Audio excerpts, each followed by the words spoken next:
Tale of an Orphan, Part 3. It had been months since Fatima started working with the Muhammadu Bono's family, and since she had started living with them, she had seen what being wealthy looked like.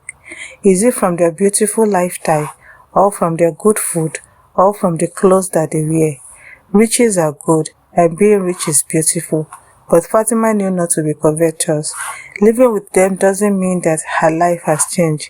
She is still the same poor girl from a poor family, who is just lucky to work with the family. Within that short time of working with them, she had become familiar with almost every member of the household. She had met a few personally, while others she had only heard about them through conversations.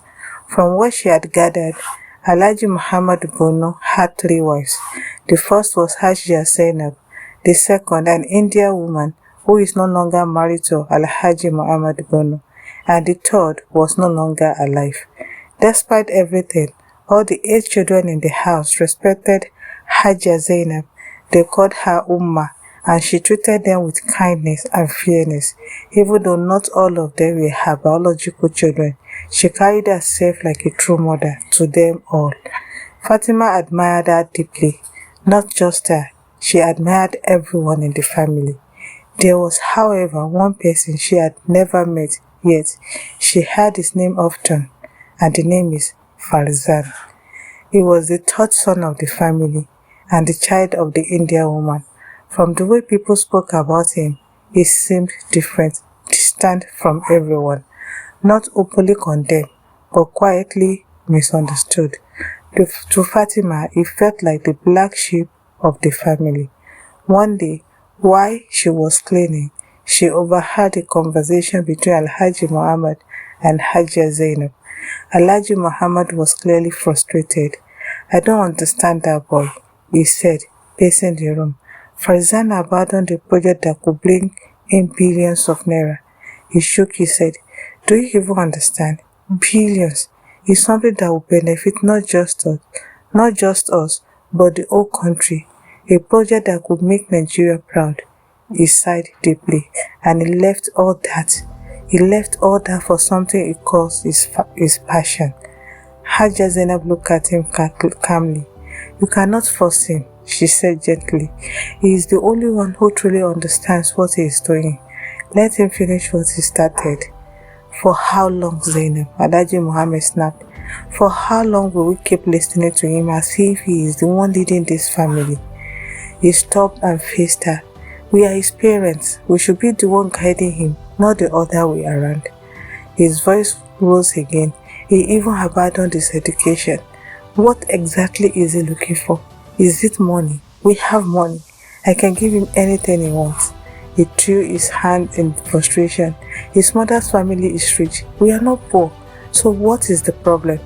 Hajia Zainab remained calm. "All I know," she said softly, "is that you need to give him time." She looked at him with quiet seriousness. "If you continue to pressure him like this, we may lose him completely." He had not fully felt like he belonged here. Alhaji Muhammad fell silent. "The time he asked for is not forever," she continued. "Before you know it, it will come and it will pass, and he will return to what you want him to do." Fatima kept her head down as she walked, pretending not to listen, but every word stayed with her. For reasons she could not fully understand, she found herself not liking the person bearing Farzan, not because she truly knew him, but because of how everyone in the family talked about him. They loved him, but they are scared of reaching out to him. In Fatima's eye, and based on what she thought she understood, he seemed to be a selfish human being, making life difficult for everyone in the family. Like what Alhaji Muhammad said, what else is he looking for when everything is always within his reach? To Fatima, family like this were supposed to be perfect. Their children were not meant to struggle, not meant to stray, not meant to disobey. Yet, even in a house filled with wealth and comfort, there was conflict, there was pressure, there was a misunderstanding, and somehow it reminded her that pain did not only live in poverty, it seems to be everywhere. After work that day, around 6 p.m., Fatima stepped out of the estate with a polythene bag filled with food. It had become her routine to be bringing food home so she and Farouk would not go to bed hungry. And not just the two of them, she will also share the remaining with the others, since she will always come with enough. Since Yaya Anwar had visited their home, things had improved slightly. They still did not treat her and her brother warmly, but at least they no longer acted as if she and her brother were strangers. That alone was something. As she walked quietly along the roadside, lost in her thoughts, a car suddenly pulled up beside her. It was not a new car. It was an old model, but it was clean and well maintained. Fatima's heart skipped, and instinctively she moved a few steps away. But before she could go far, a voice called out behind her, "Bewar Allah, please wait." She stopped and slowly she turned back. A middle-aged man stepped out of the car. He looked to be in his mid to late 40s. Fatima stood still, out of respect, but also cautious. She assumed he might be lost and needed directions. "Yes, sir," she said politely. The man looked at her carefully. "What is your name?" he asked. Fatima hesitated. The question felt strange. What did her name have to do with giving directions? But out of respect, she answered, "My name is Fatima." The man nodded slowly. "Fatima, what a beautiful name," he mumbled. "And where do you live, if I may ask?" The man asked again. Now Fatima understood. This was not about directions. Her expression changed slightly. "What happened, sir?" she asked instead, avoiding the question. The man took a step closer, and Fatima simultaneously took a step backward. "I want to know where you live because," he said, his voice lowering, "the moment I saw you, I fell in love with you." Fatima froze. "I would like to make you my wife," the man added. For a second, everything went silent. Fatima's heart pounded loudly in her chest. "Wife?" she mumbled as she stared at him in disbelief. This man was almost her father's age, and he was standing there speaking as if what he said was normal. Fear crept into her bones. What if her father saw them and agreed to this ridiculous proposal?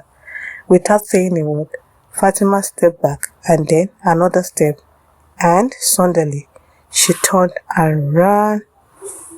She ran without looking back. Her breath became heavy, her heart racing wildly.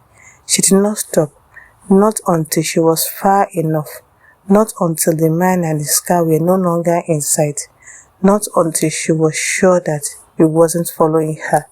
Only then did she slow down. She was still shaken and confused, but she was glad that she had escaped. Her step became quick and uneven as she made her way home. Every few moments, she turned back, her eyes scanning the road behind her, just to be sure the man was not following. Even when she saw no one, her heart refused to settle. When she finally entered the compound, she exhaled softly. Salamatu was already waiting. She had stopped cooking dinner long ago. She and her children were hungry, and she was expecting Fatima, as always, to return with food from the estate. The moment Fatima stepped in, Salamatu noticed her expression. "What is wrong with you?" she asked. "Why do you look so anxious?" Fatima avoided her eyes. "Nothing," she replied shortly. Their relationship had never reached a point where she could open up to her. Fatima adjusted the polythene bag in her hand. "Where is Farouk?" she asked. "He's inside," Salamatu replied. "Farouk," Fatima called. "Come and eat." Farouk came out quickly. Fatima served him his portion carefully. She did not serve herself. She had already eaten at the estate. The rest of the food was left for Salamatu, her children, and her father. How they shared it was none of her concern. Without another word, Fatima picked up her things and went into the room they all shared. Inside, Halima was already there. She did not greet Fatima. Fatima did not greet her either. That was how it had always been for almost 10 years under the same roof. They had lived like strangers, barely speaking, barely acknowledging each other.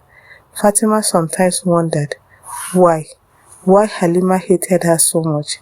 Why Salamatu had raised her that way and see no problem with the way they relate even though they live under the same roof.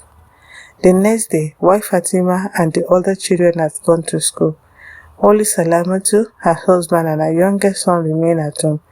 There was no one to send an errand, so reluctantly, Salamatu went out by herself. After completing what she had got to do, she began walking back home. Then suddenly, a car pulled up beside her, the same car that had stopped Fatima the previous day. Salamatu instinctively stepped back, just as Fatima had done. But when the man stepped out and greeted her politely, her tension eased. "Inakwana Hajia," he said respectfully. "Inakwana," Salamatu replied, studying his face carefully. She frowned slightly when she realized that he is not someone she had seen before. "I don't think I know you," she said. The man smiled. "You may not know me," he replied, "but I believe from today we may become family." Salamatu's brow tightened. "Family?" She mumbled and looked at him again. This was not the kind of man she imagined for Halima. He was far too old. "What do you mean by that?" she asked cautiously. The man adjusted himself. "My name is Bashir, Alhaji Bashir. Yesterday, I saw one of your daughters," he said, "and her name is Fatima." "Fatima?" Salamatu repeated, and immediately her expression changed. A slow smile spread across her face. "You like Fatima?" she asked. The man nodded without hesitation. "I don't just like her," he said. "I want to marry her. I want to make her my wife and take care of her and her family." Salamatu's smile widened. Inside her, something dark and calculating awakened. "Well," she said smoothly, "if it is Fatima you want, then consider your problem solved." The man blinked in surprise. "But," Salamatu continued, "you cannot marry her off immediately. She must finish her secondary school first." She stepped closer, lowering her voice. "I will take you to her father. You don't need to speak to Fatima at all. Leave her out of it." She waved her hand dismissively. "When the time comes, you will simply come, pay her dowry, and take your wife." The man looked uncertain. "Is it that easy?" he asked. Salamatu let out a small laugh. "Very easy," she said. "We have been looking for a husband for her, and you are here. We don't need a soothsayer to tell us that you are the right man for her." She leaned in slightly. "You are her prayer answered.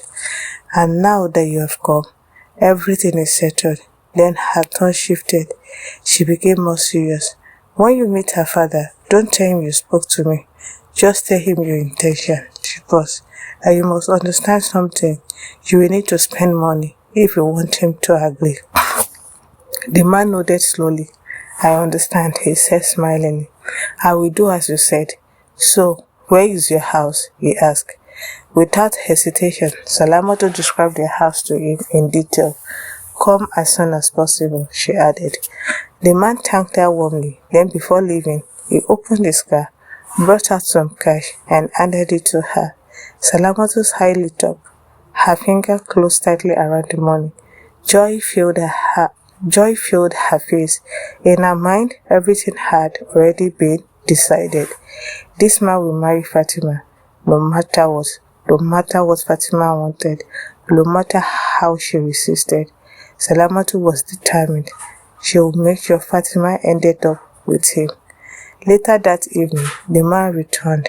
Fatima had not yet come back from the estate, and Farouk was still at Islamia school.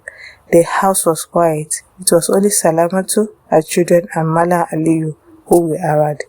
The man did not come empty-handed. He arrived with bags, rice, beans, oil, gari, and many other foodstuffs, things the household had not seen in abundance for a long time.